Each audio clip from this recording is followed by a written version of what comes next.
Have you ever wondered how close you've come to danger without even realizing it? At Shivering Vault, we take you there, one story at a time. But before you drift off, consider liking this video, commenting where you're watching from and at what time, and subscribing to keep these chilling stories coming.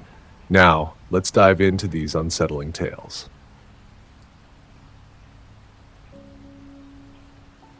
I've been driving trucks for almost 25 years now. The open road's a part of me. You get used to it. The loneliness, the endless stretches of asphalt, the truck stops, the radio static that fills the silence when there's nothing else to listen to. There's a certain rhythm to it all. The way the miles roll under the wheels, the same stretches of land passing by again and again, the occasional flicker of a town in the distance, and the never-ending horizon that stretches out ahead, always just a little bit beyond reach. For someone like me, the long hauls aren't just a job. They're a way of life. The road becomes your home, the truck your constant companion, and after all these years, you start to accept the quiet, the isolation. You get used to the fact that at night, the world feels like it's shrunk down to just you, the engine's hum and the soft whispers of the road beneath your tires. The thing is, there's nothing special about it. It's just another night on the road, hauling another load to another godforsaken place. Another half-empty truck stop, another late-night diner meal. You get in, you get out, and you keep driving. That's how it goes. But that night was different. It was the kind of night that felt like the calm before a storm. It was late, maybe around 2 a.m., when I pulled off the highway and into a truck stop just outside of Abilene, Texas. The place was quiet, almost too quiet. The lot was sparsely populated with rigs, each one parked in various positions like they had been dropped there carelessly. A few engines hummed softly in the stillness, almost like the machines themselves were winding down after a long day. The overhead lights flickered intermittently, casting yellowish, sickly glows across the asphalt. The air was warm, thick, with the smell of diesel, dirt, and something else. Something familiar, but unsettling. I wasn't in the mood to hang around. My eyes were already heavy, the weight of a long day and an even longer night pressing down on me. The diner caught my eye, its neon lights barely hanging on, but it was open. I figured I could grab something quick, something greasy to fuel me until the next stop. A cheeseburger, fries, nothing fancy, just enough to keep me going. The door creaked as I pushed it open, the small bell above chiming softly. The smell hit me immediately. Coffee and frying oil, the mingling scents of the fryer and the stale air of a place that had seen better days. Inside, it was the same as always, the usual crowd. A few truckers in the corner booth, half of them hunched over their plates, their eyes glazed over with exhaustion, nursing mugs of coffee. A couple of locals sat near the window, chatting in low tones, their voices barely above a whisper, as though they were careful not to disturb the quiet of the night. The clink of silverware and the dull hum of the fridge in the back were the only sounds that filled the air. I slid into a booth near the window, instinctively keeping my eyes on my rig parked just outside. I wasn't paranoid, but after years on the road, you learn to trust your instincts. I ordered the usual, cheeseburger, fries, and a coffee. The waitress gave me a weary smile as she scribbled it down. She was young, probably just trying to make it through another shift. The minutes dragged on as I waited for my food. The silence in the diner felt heavier, like it was pressing in on me. Maybe it was just the hour, the stillness of the night, but something felt off. It wasn't anything I could pinpoint exactly, just a feeling that settled in my gut, something almost imperceptible. The kind of feeling you get when you're in a place that's too quiet, too still. The kind of feeling that makes you want to look over your shoulder, check the locks on your rig, or glance out the window one more time. The waitress came back with my order, and I dug in, not bothering to savor the taste, just needing to get it over with. The cheeseburger was greasy, the fries soggy, but it was enough. I ate quickly, the clock on the wall ticking away like it was trying to remind me of how much time I was wasting. I was already starting to feel the fatigue in my bones, the weight of the miles I still had to go pressing down on me, but I couldn't afford to stay too long. I had a long haul ahead of me, and the road was always waiting. As I finished my meal, I couldn't shake the feeling that something wasn't right. The hairs on the back of my neck stood up, a strange, unexplainable sensation that made me pause for a moment. My eyes flickered toward the window, and I saw my rig sitting outside, bathed in the dim light of the truck stop. It looked so ordinary. And yet, there was a heaviness to it now, something that felt different than usual. I tried to brush it off. It wasn't like me to get worked up over nothing, but the feeling lingered. It gnawed at the back of my mind as I stood up and paid the bill. I grabbed my jacket and made my way back outside, the warmth of the diner quickly replaced by the still, muggy air of the night. The silence out here was even more oppressive. The sound of my boots crunching on the gravel echoed in the emptiness. The yellow lights above flickered once more, casting long, strange shadows across the parking lot. The air felt heavy, thick with dust and oil, and I could almost taste the dryness in my mouth. I walked over to my truck, my hand brushing the cool steel of the door as I reached for the handle. That's when I saw it. My heart skipped a beat. The seal on the trailer, the heavy-duty lock that was supposed to keep my cargo safe, was broken. It was torn, bent out of shape. The lock that should have kept the contents secure was now hanging uselessly, its metal bent at odd angles. There was no mistaking it. Someone had tampered with it. My stomach dropped. I didn't panic at first. I had been on the road long enough to know how to keep my cool. Mishaps were a part of the job. Flat tires, engine trouble, even the occasional sketchy encounter. But this was something new. This wasn't just a breakdown or a minor inconvenience. This was intentional.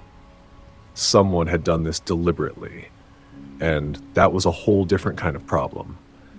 I didn't waste time thinking about it. I just reached for the flashlight I kept in the glove compartment. My hands were steady as I pulled open the trailer door. The interior of the trailer was dark, nearly pitch black, with only the faint glow from the truck stop behind me, casting weak light through the space. The metallic smell of the trailer mixed with the stale, stagnant air inside. It was the kind of smell that clung to your skin, the kind of smell that made everything feel more real. I flicked the flashlight on and swept the beam across the interior, scanning the cargo hold. The light settled on the far side of the trailer, and that's when I saw it. A hole in the side. A fresh hole, jagged and rough around the edges. The kind of hole you don't get by accident. It was too clean, too deliberate. Someone had cut through the side of the trailer, and that wasn't something you could do quietly or unnoticed. Whoever had done this knew exactly what they were after. My breath hitched, and my stomach twisted into a knot. I could feel the adrenaline starting to surge through me now, my heart rate picking up. My grip on the flashlight tightened, the plastic creaking under my fingers. I scanned the interior again, looking for any signs of movement. The silence around me seemed to grow heavier, more oppressive. I knew something was wrong, but what was worse was that I didn't know how bad it was. What had they taken? What had they been looking for? The questions kept spinning in my mind like a wheel that wouldn't stop turning. But before I could answer any of them, something shifted in the dark. A rustling noise. It wasn't the wind. It wasn't an animal. It was too deliberate, too calculated. Someone was inside the trailer. Adrenaline surged through my veins, a hot rush that flooded my system and sharpened my senses. Every muscle in my body went taut, every nerve on high alert. I snapped the flashlight to full beam and directed it into the trailer, the light cutting through the darkness like a blade. My eyes tried to adjust, scanning the interior for any hint of movement. But it was so quiet. Too quiet. The rustling noise had stopped, leaving only the faint echo of my breath and the distant hum of the truck stop behind me. My mind raced. Whoever was in there wasn't making a sound now. Maybe they were hiding. Maybe they were waiting. I didn't know what to expect, but I knew one thing for sure. I wasn't about to stand there like a sitting duck, waiting for them to make the next move. My body moved before I even had a chance to think it through. My feet were already stepping forward, one after the other, toward the open door of the trailer. The air inside hit me like a brick wall. A strange, musty smell, mixed with the lingering scent of the trailer's metal and oil. I could feel the darkness wrapping around me, almost as if it was closing in. My flashlight wavered slightly in my hand as I moved deeper into the trailer, my boots making soft, muffled sounds against the floor. I peered into the corners, moving slowly, deliberately, expecting something, anything, to jump out at me. Then, out of nowhere, there was a flash, a blur of motion, and suddenly a shadow darted at me like something out of a nightmare. It came at me so fast, I didn't have time to think. The only thing I could do was instinctively take a step back, just barely dodging the man who had come at me like a freight train. I had no idea who he was, but his eyes. They were wide, desperate, almost wild, like a trapped animal. He was moving fast, too fast for someone who looked like they hadn't had a decent meal in weeks.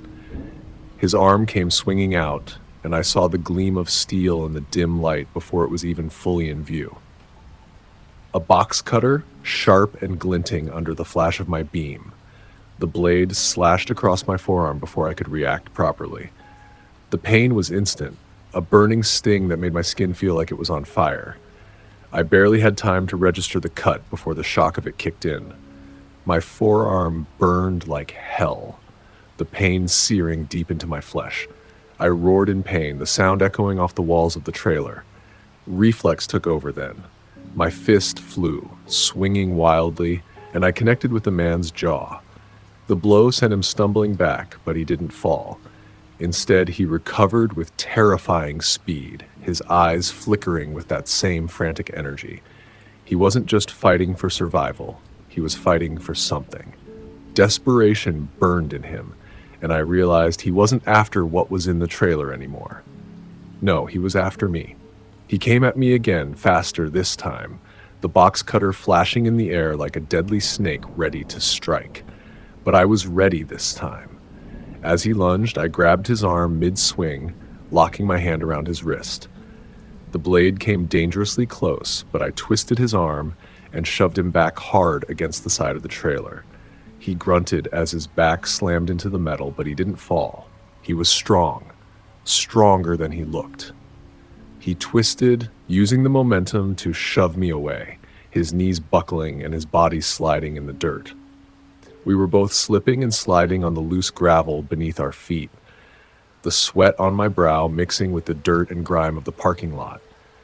My muscles were already aching from the effort, my heart pounding like a drum in my chest. I threw another punch, this one aimed for his gut. It landed with a sickening thud, and I saw the air leave his lungs in a sharp, ragged gasp. For a moment he staggered, his hands instinctively clutching his midsection. He was winded. I had a chance. I could finish this. I could end it here. But I hesitated. That split-second hesitation was all it took. The man's desperation kicked in, and with a grunt, he pushed off the side of the trailer and broke free from my grasp. He scrambled backward, darting between two parked rigs, disappearing into the blackness of the night like a ghost.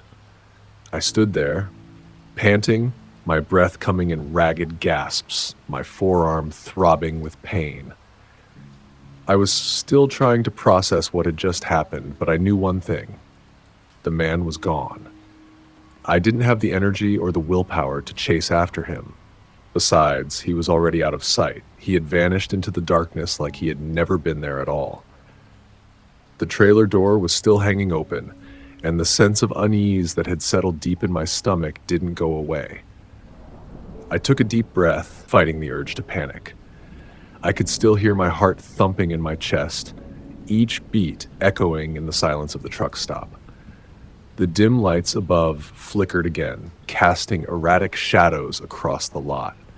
I immediately took out the phone and reported the incident, and without thinking, I slammed the trailer door shut, the sharp clanging sound reverberating in the still air. I locked it.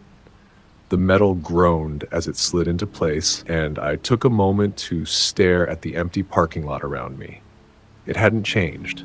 The trucks were still parked in the same spots. The diner lights still flickered in the distance, but something inside me had shifted. The calm of the night had been shattered, replaced by a gnawing sense of something being off. The sound of sirens started to grow in the distance, a high-pitched wail that cut through the stillness of the night.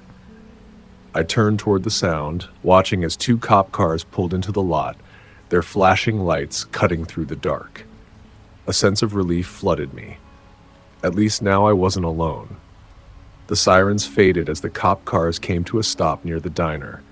The flashing red and blue lights seemed almost surreal in the dead of night, breaking the monotony of the endless asphalt and the quiet hum of the trucks. For a moment, I just stood there, watching them approach, wondering if I had made the right call by not chasing after the man.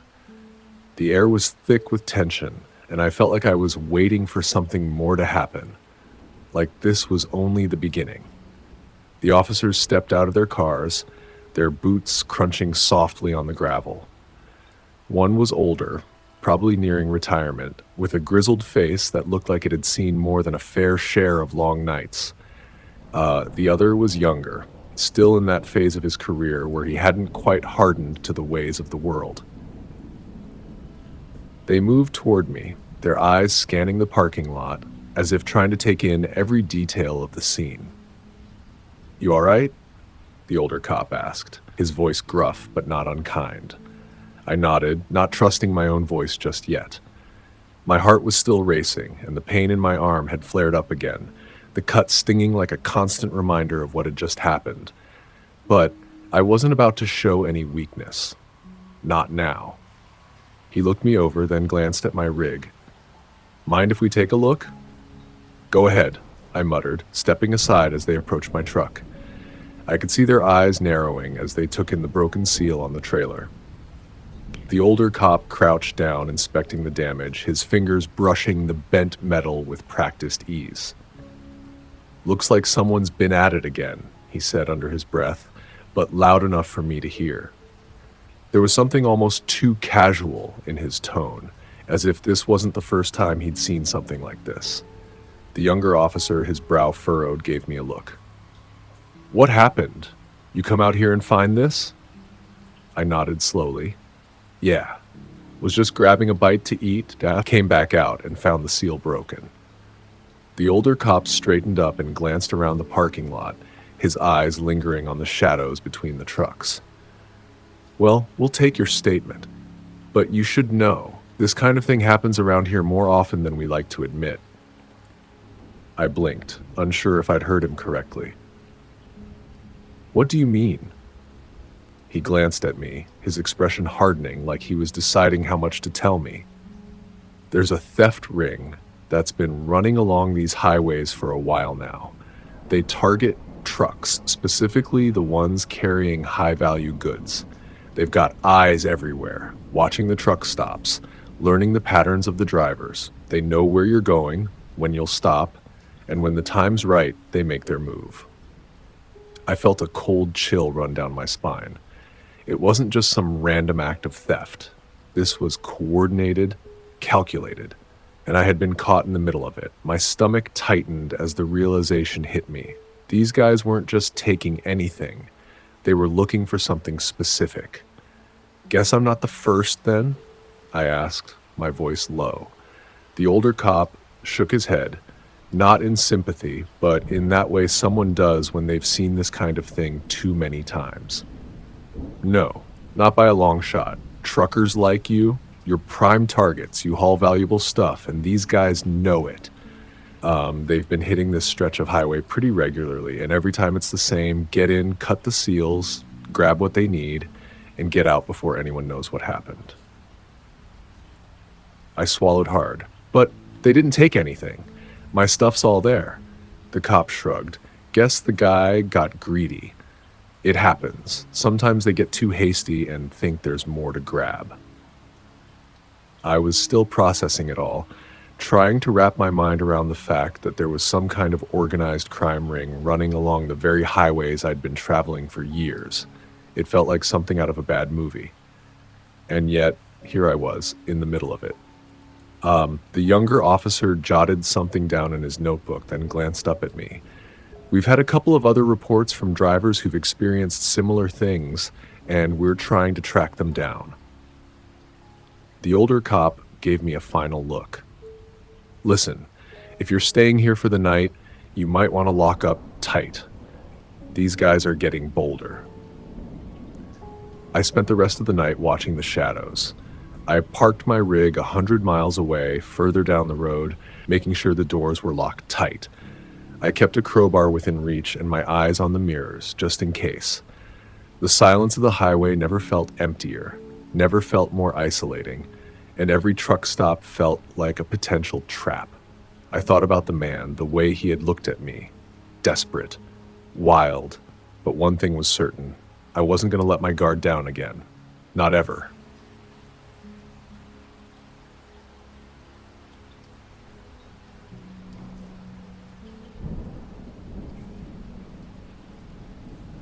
I've been driving trucks for years now, a long-haul trucker crisscrossing this country, hauling everything from refrigerated goods to steel beams.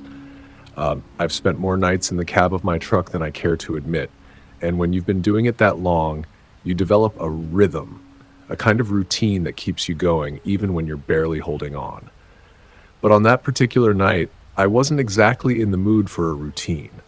I was tired, bone deep tired, the kind of tired that makes your eyelids feel like they weigh 20 pounds each, and your back ache in places you didn't know could hurt. It was a little past midnight when I finally pulled into a rest stop along the highway. This stretch of road was desolate, no real towns for miles, just miles and miles of empty Texas highway. It was the kind of place where you'd expect to see tumbleweeds blowing across the road, the kind of place where you'd never really want to stop, but sometimes you don't have a choice. I knew there'd be no traffic for hours, maybe even longer. The highway was mostly dead at this hour. The rest stop had a few parking spaces, but even then, only one truck was parked on the far side, barely visible in the dim light from the scattered lampposts. It was eerie in that way, like the kind of place you'd expect a horror movie to take place. I parked the rig, killed the engine, and sat there for a moment. The truck was shaking from the vibrations as it wound down, the lights flickering in the dim night. The silence that settled in was unnerving, like the air itself was holding its breath. The wind was light but constant, a gentle breeze that rustled through the nearby trees.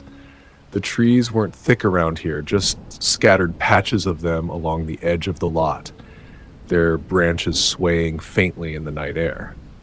There was a metal awning over the picnic tables, creaking every now and then when the wind picked up, and underneath the awning, a couple of metal trash cans, their lids rattling against the sides like someone might be digging around inside. I was feeling the exhaustion hit me hard at this point, so I did what I always did, locked the doors and climbed into the sleeper cab. It was a small space, just big enough for a bed and a few odds and ends I'd accumulated over the years. A cooler in the corner with a few drinks, a small radio sitting on the dashboard, a few empty coffee cups tucked here and there. I didn't need much to sleep, just a place to lie down and get a couple of hours before the next leg of the trip. As I slid into my sleeping bag, the sounds of the night outside settled in around me, quiet and still. Almost too still. The only real noise was the occasional groaning of the wind. I closed my eyes, leaning my head back against the headrest, and let myself relax into the cushion. But my body didn't want to settle. My legs felt stiff, and my neck ached from the constant tension of driving for hours on end. I had been driving for nearly 12 hours, pushing hard to make up some lost time, and now, finally, I was getting a few minutes to just breathe. I let my mind wander, thinking about the job, thinking about home, thinking about anything but the eerie silence around me. It wasn't that I wasn't used to the quiet. Truck stops often get like this in the middle of the night where the world seems to stop moving. But this was different. The silence felt oppressive. There were no other drivers walking around, no hum of the occasional passing car on the highway. Nothing. Just nothing.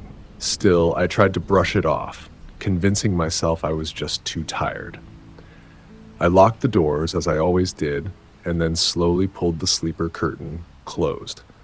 The warm glow of the truck's interior light faded, leaving just the dim shadow of the streetlights casting faint outlines over the dashboard. I felt the weight of my eyes getting heavier and heavier.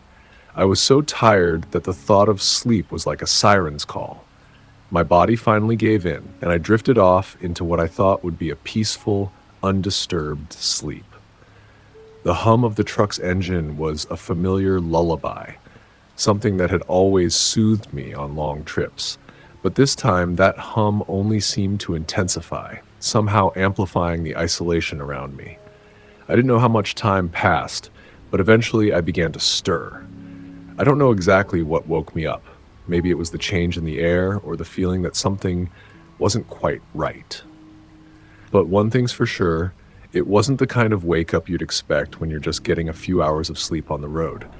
It was that sudden, uneasy feeling you get when you know something's wrong, even though you can't quite put your finger on it. I was lying there, half conscious, the blankets tangled around my legs. My eyes were still closed, but something felt off, like the air in the cab had changed, become cooler somehow. I pulled my head up slightly, my mind sluggish from the sleep, and that's when I noticed it. The faintest gust of cool air brushing my face. I opened my eyes, squinting in the darkness. The faint light from the truck's dashboard illuminated the interior just enough for me to make out the shape of the sleeper cab. The curtains were still drawn, and the truck still idled quietly. But something wasn't right. I felt it again, a shift in the air. That breeze that shouldn't be there. And then I realized what it was. The driver's side door was open. I froze, staring at the door, my heart suddenly pounding in my chest. I knew with every fiber of my being that I had locked it when I parked. There's no way I would have forgotten. It wasn't just a habit. It was instinct. Whenever I stopped for the night, locking the doors was a ritual, part of the routine that kept me feeling safe. But there it was, wide open. My breath caught in my throat. My first thought was that maybe I hadn't locked it all the way, but that didn't make sense. I was sure I had. The door wasn't just slightly ajar, it was fully open. The wind had blown it wide, and the fabric of the curtain fluttered slightly in the breeze. But that didn't explain why it was open. I didn't know what to make of it. I lay there, trying to calm myself down. I glanced around the truck, half expecting to see someone standing there. The eerie feeling from earlier crept back up my spine, my mind racing. What if someone was out there, watching me? What if I wasn't alone? But when I listened, there was nothing. No sounds of footsteps, no voices, no movement. Just the wind, gently rattling the metal awning above the picnic tables outside. It sounded distant, far away, as though I were the only one on the planet. I tried to rationalize it. Maybe the door had blown open in the wind. Maybe it was nothing. But something about the whole situation didn't sit right with me. My pulse was pounding in my ears, and I couldn't stop my hands from shaking. I should have gotten out of the truck right then, checked around. But something kept me frozen. Fear, anxiety, whatever it was, it held me in place. That's when I saw it, just a flash of movement at the corner of my vision, something darting along the edge of the truck. I jerked my head toward it, and I saw a shadow, a figure. At first, it didn't make sense. I blinked, rubbed my eyes, tried to focus.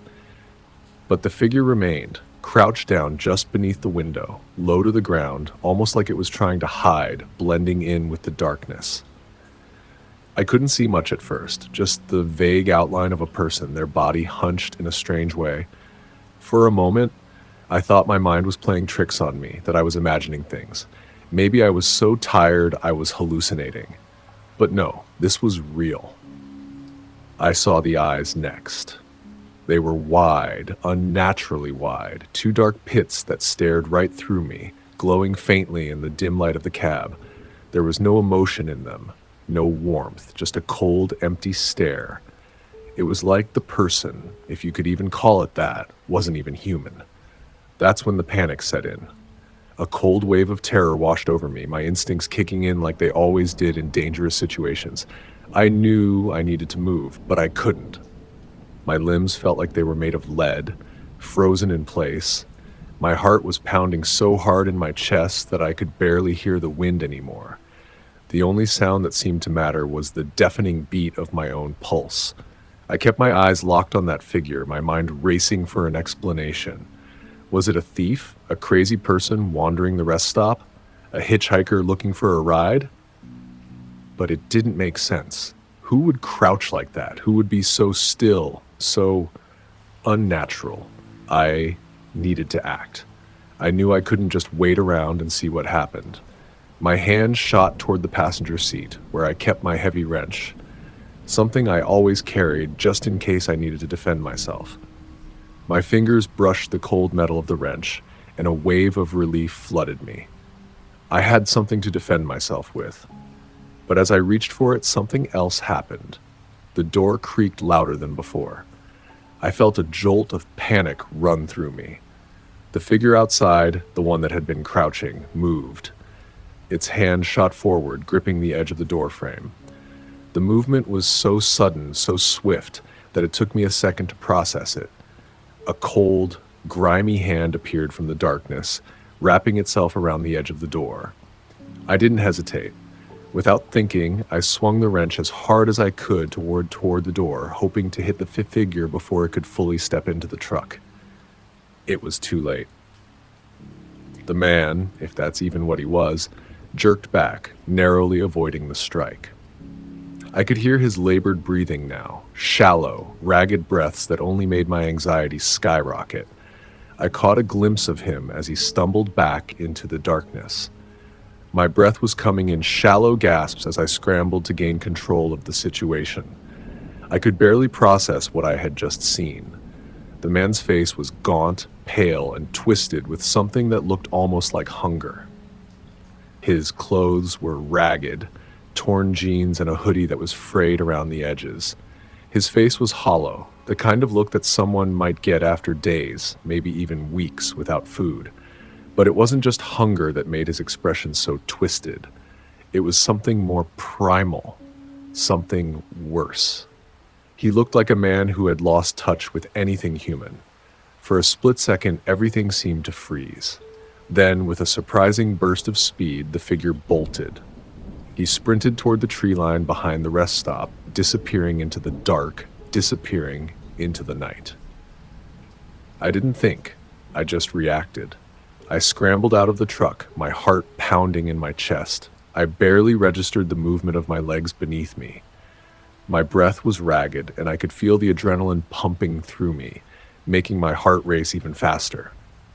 I scanned the rest stop parking lot, looking for any sign of movement. My eyes darted over every shadow, every corner, but there was nothing. The truck on the far side of the lot was still there, parked just as it had been.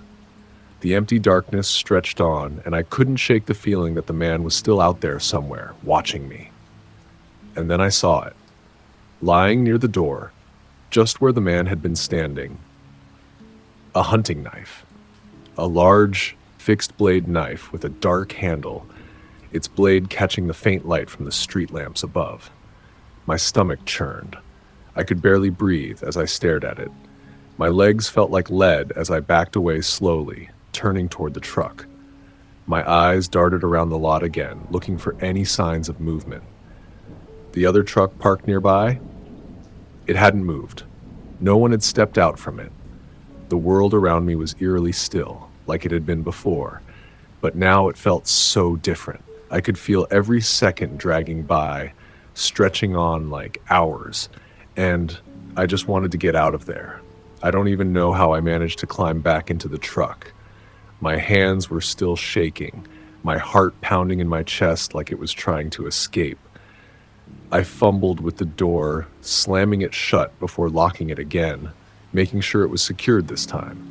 The sound of the locks clicking into place felt deafening, like some kind of reassurance that I wasn't completely alone. I didn't look back. I didn't take a single second to sit down or collect my thoughts. I slammed my foot on the gas pedal and ripped out of that parking lot like a man fleeing a wildfire. The truck's tires screeched as I sped down the empty highway, the road stretching out in front of me in a blur of black asphalt and flashing lights. I didn't care where I was going. I just knew I had to keep driving away from that place, away from the dark figure that I had narrowly escaped.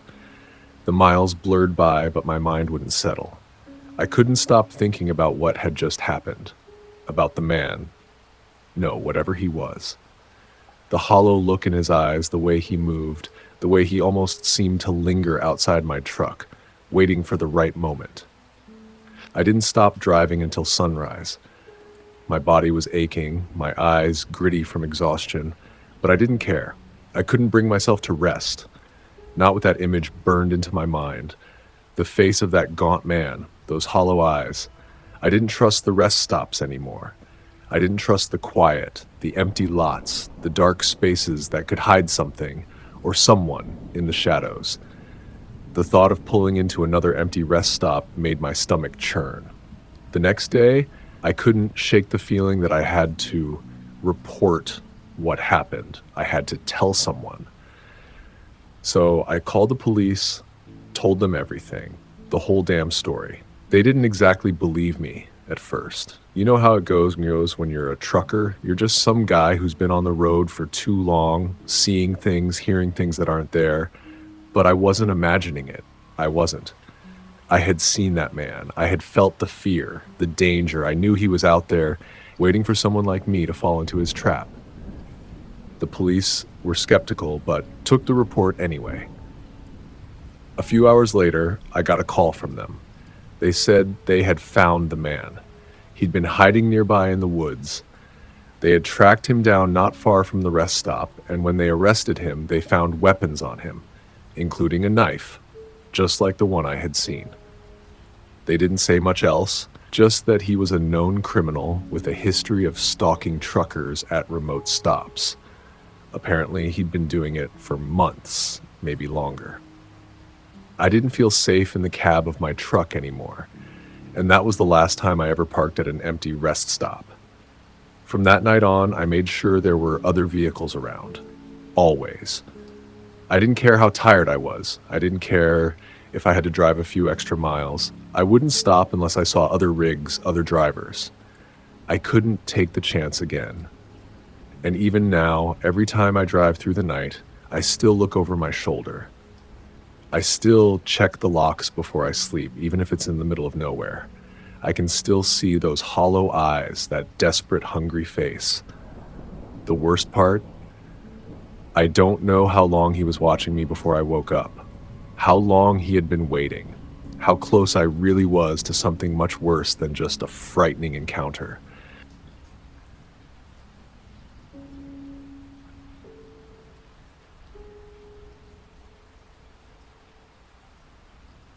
I've been driving trucks for a living for nearly 10 years now, long enough to get used to the road, the isolation, and the never-ending stretches of pavement that seem to go on forever. It's a lonely job, sure, but it's one that I've grown comfortable with. There's something oddly calming about the rhythm of the road, the hum of the engine, the occasional flicker of headlights in the distance, the sound of tires on asphalt. It becomes a sort of second nature, just another part of your day. But there's something about Texas that's different.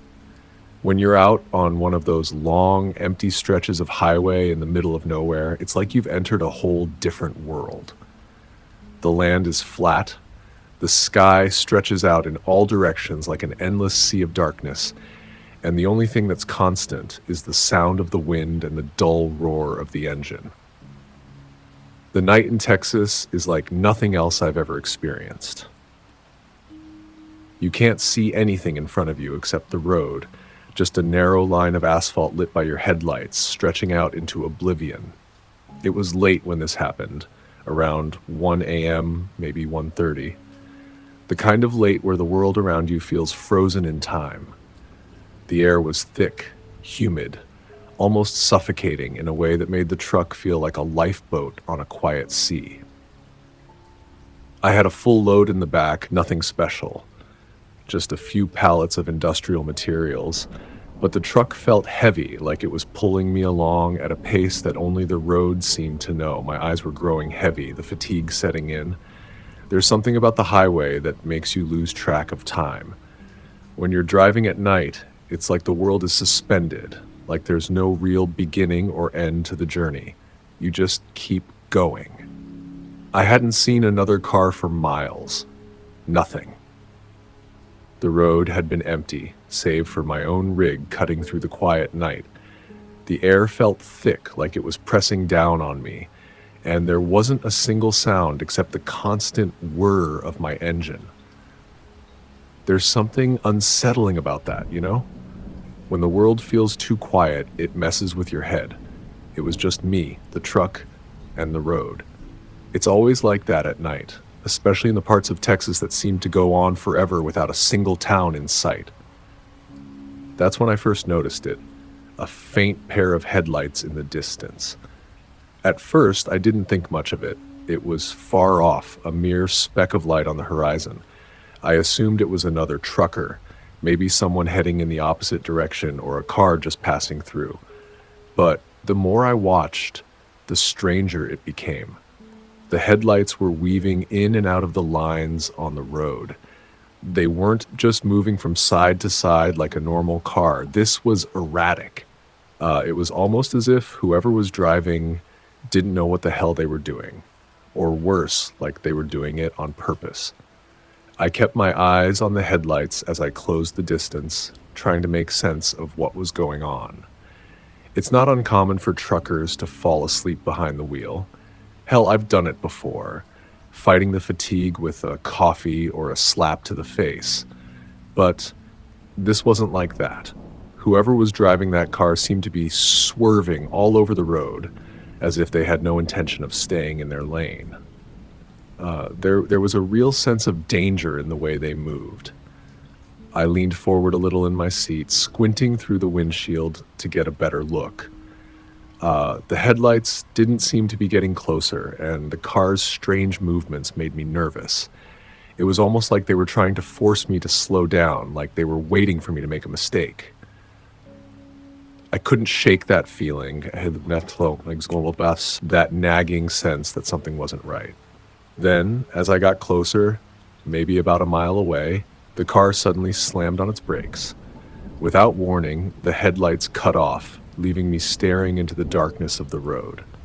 My truck's headlights were still cutting through the night, but now, instead of the steady glow of the car ahead, I had nothing to focus on except the black void. I didn't have time to think. I hit the brakes hard, the tires screaming as the truck groaned under the pressure of the sudden stop. I could feel the heavy load in the back shift, the whole rig lurching forward as I fought to regain control. My heart was in my throat, and my stomach twisted with a sinking feeling. In the blink of an eye, everything changed. The car that had been swerving around in front of me just moments before came to a complete stop in the middle of the highway, blocking my entire lane. No warning, no signals, just a car, stopped dead in its tracks like it was waiting for something. The hair on the back of my neck stood up. I could have swerved to the left, I suppose, but that was risky with how narrow the shoulder was, and there was no telling what might be waiting on the other side. The road around me was empty, isolated, a ghost of a place swallowed by the night. I slammed my hands on the steering wheel, trying to regain my composure, There was a pit in my stomach now, and every instinct I had told me to get the hell out of there. But before I could even think about my options, I saw the movement. Two figures, no more than shadows, darted from the car, both of them rushing toward me. They were fast, too fast, and before I could blink, they were right on top of the rig. One of them was holding a shotgun. I couldn't see much of him, just the shape of the gun and his silhouette in the dim light. The other one was wielding a crowbar, and he was coming straight for the driver's side. I froze, my mind racing. What the hell was going on? Who were these people? And what the hell did they want from me? My heart was beating so loud I could barely hear anything else, but I could make out their shouts, their demands, as they reached the truck. "Get out of the truck!" one of them yelled, his voice gruff, filled with anger. The shotgun guy was on the passenger side now, taking aim, but I didn't wait to find out what he was planning. Everything moved in slow motion. I don't know if it was the adrenaline or pure survival instinct, but I didn't hesitate for a second. I couldn't. There was no time for thinking. I had to act. Without even thinking about it, I threw the truck into gear and slammed the gas pedal. The engine roared to life, and the rig surged forward. The tires screeched as I pushed the throttle down as hard as I could. I remember hearing the sickening screech of metal as the truck collided with the sedan. It was a jarring crash, one of those hits where your body feels it before your mind processes what's happened. The front of the truck smashed into the small car with such force that I could feel the weight of the impact vibrate through the entire vehicle. The sedan was pushed sideways, tires spinning helplessly in the air as it slid across the road. One of the attackers, he was the one with the crowbar, had barely managed to leap out of the way, rolling to the side as the truck plowed into the vehicle. He was fast, but not fast enough. I saw him hit the pavement hard, his body sprawling across the asphalt as the truck kept going. But the other guy, the one with the shotgun, didn't move quick enough. I didn't even see it happen, but I heard it. That sickening crunch. The kind of sound that makes your stomach turn and your skin crawl. The front of the truck clipped him, and the sound was a brutal wet thud as the truck's heavy steel frame hit him at full speed. I don't know what happened to him. I didn't dare look in the rearview mirror. I just kept driving, my hands gripping the wheel so tight my fingers went numb. The sound of the truck's engine was all I could focus on as I sped away, the world blurring around me. I was shaking, but I couldn't stop. I didn't know what I was running from, but I knew I had to keep moving. I knew the moment I stopped, I'd be sitting duck for whatever came next. My heart was thundering in my chest. My mind raced through a million possibilities. What if they weren't alone? What if more of them were out there, waiting? What if they were coming after me, just biding their time until they had me cornered?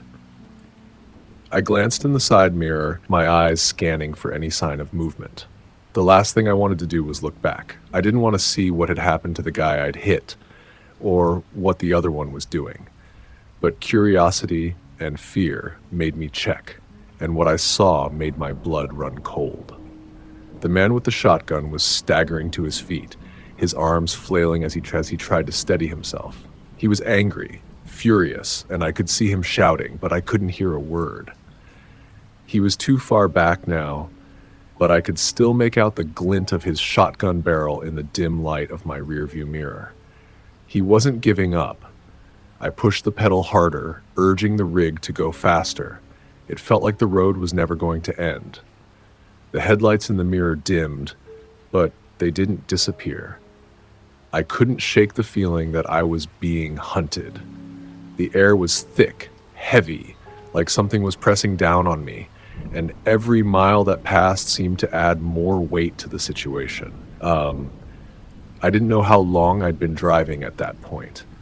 I don't even know if I had a plan.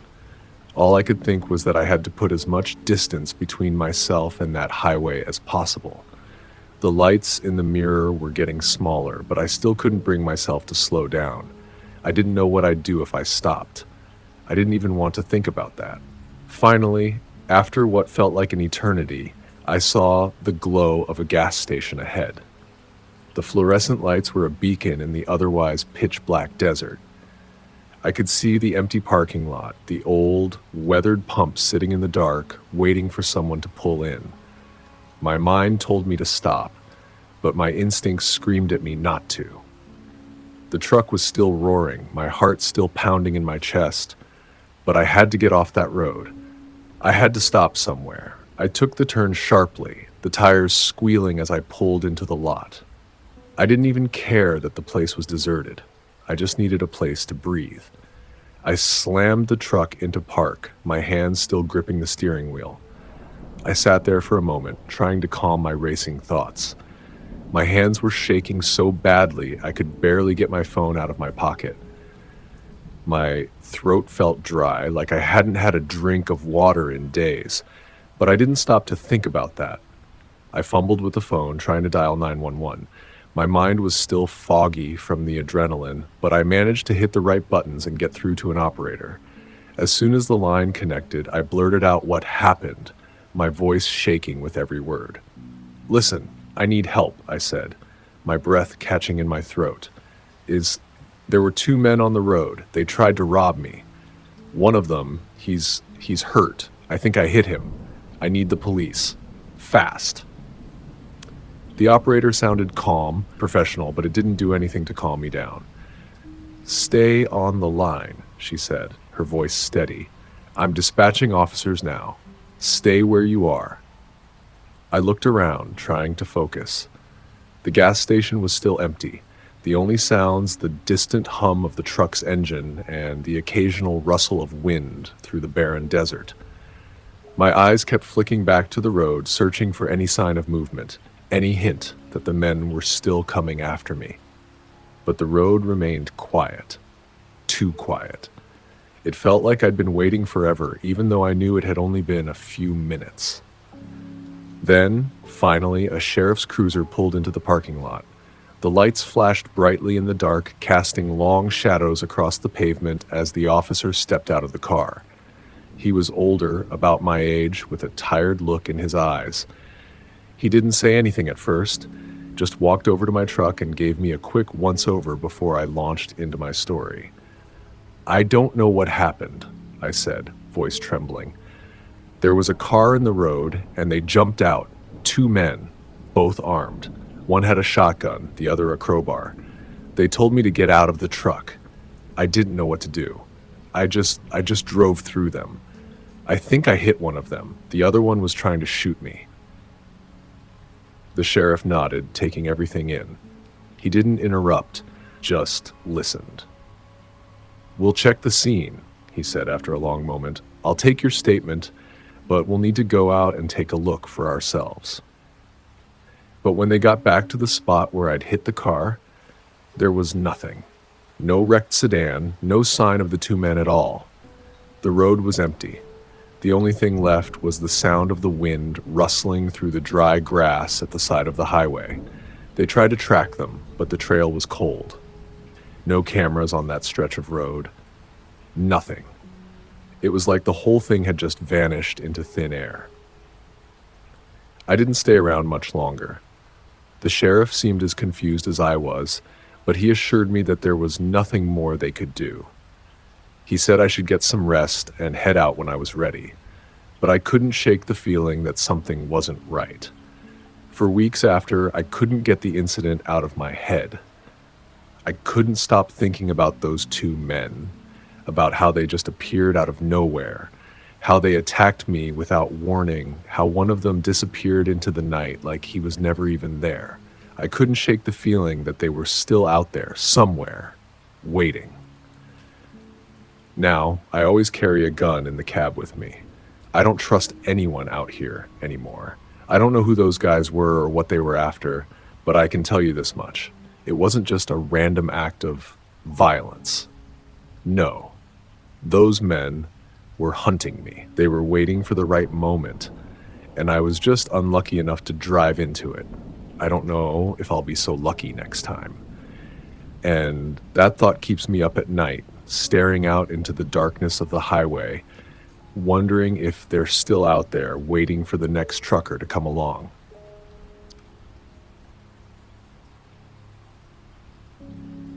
That's it for today's tale from Shivering Vault. If you have a story worth sharing, drop it in the comments or send it our way. Don't forget to subscribe and share with your fellow thrill seekers. As always, the Shivering Vault thanks you for unlocking today's tale. Until next time, the vault awaits your return.